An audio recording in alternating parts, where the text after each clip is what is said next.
Channel I hope ನೀವೆಲ್ಲ ಚೆನ್ನಾಗಿದ್ದೀರಾ ಅಂತ ಅನ್ಕೊತೀನಿ. ನಾನು ಚೆನ್ನಾಗಿದ್ದೀನಿ. ಇವತ್ತಿನ ರೆಸಿಪಿ ಬಂದು ಈಸಿ ಮೆಥಡ್ ಸಾಂಬಾರು ಹೆಂಗೆ ಮಾಡೋದು ಅಂತ ನೋಡೋಣ ಬನ್ನಿ ಗೈಸ್. ಮೈಸೂರು ಬೇಳೆ ಇಟ್ಕೊಂಡು ಸಾರು ಹೆಂಗೆ ಮಾಡೋದು ಅಂತ ನೋಡಿಸ್ತೀನಿ ನಿಮಗೆ ಗೈಸ್. ಈಸಿ ಇದೆ. ಡೈರೆಕ್ಟಾಗಿ ಕುಕ್ಕರ್ ಇಟ್ಕೊಂಡು ಸ್ಟವ್ ಆನ್ ಮಾಡ್ತೀನಿ.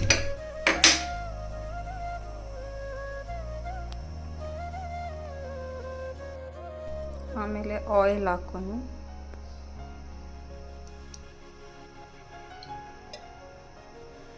ಒಂದು ಸ್ವಲ್ಪ ಬಿಸಿ ಆಗಲಿ.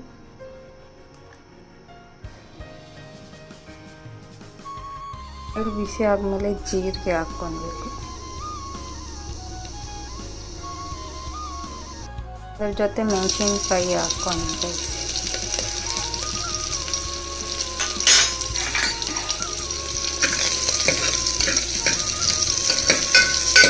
ಒಂದು ಸ್ವಲ್ಪ ಚೆನ್ನಾಗಿ ಮಿಕ್ಸ್ ಮಾಡಿ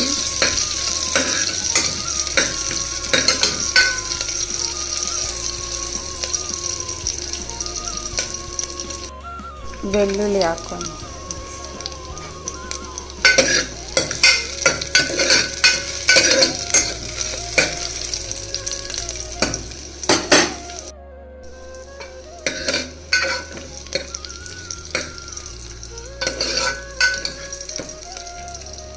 ಈ ಬೆಳ್ಳುಳ್ಳಿ ಒಂದು ಸ್ವಲ್ಪ ಕಲರ್ ಬರೋವರೆಗೂ ಫ್ರೈ ಮಾಡ್ಕೋಬೇಕು. ಚೆನ್ನಾಗಿ ಬೆಂದಿದೆ ಇದು. ಇವಾಗ ಮೈಸೂರು ಬೇಳೆನ ಹಾಕ್ಕೊಂಡು ಮೈಸೂರು ಬೇಳೆನ ವಾಶ್ ಮಾಡಿ ಇಟ್ಕೊಂಡು ಫಸ್ಟೇ. ಓಕೆನಾ?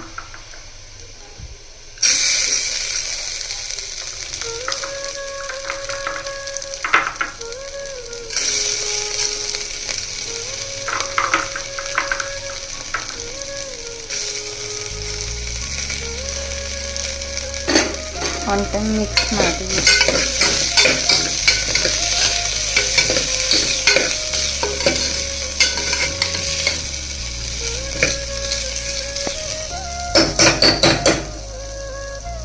ಒಂದು ಟೈಮ್ ಮಿಕ್ಸ್ ಮಾಡಿದ್ಮೇಲೆ ವಾಟರ್ ಆ್ಯಡ್ ಮಾಡಿ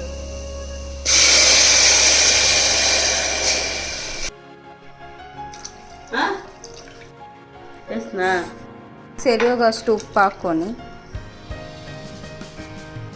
ಹಾಕ್ಕೊಂಡು ಒಂದು ಸ್ವಲ್ಪ ಅಲ್ಲ ಜಾಸ್ತಿನೇ ಆಯಿತು. ಖಾರ ಪುಡಿ ಇವಾಗ ಒಂದು ಟೈಮ್ ಚೆನ್ನಾಗಿ ಮಿಕ್ಸ್ ಮಾಡ್ಕೊಂಡು ಇದನ್ನು ಒಂದು ಟೈಮ್ ಚೆನ್ನಾಗಿ ಮಿಕ್ಸ್ ಮಾಡಿ ಕುಕ್ಕರ್ 4-5 ವಿಸಿಲ್ ಬರೋವರೆಗೂ ವಿಸಿಲ್ ಮಾಡಬೇಕು.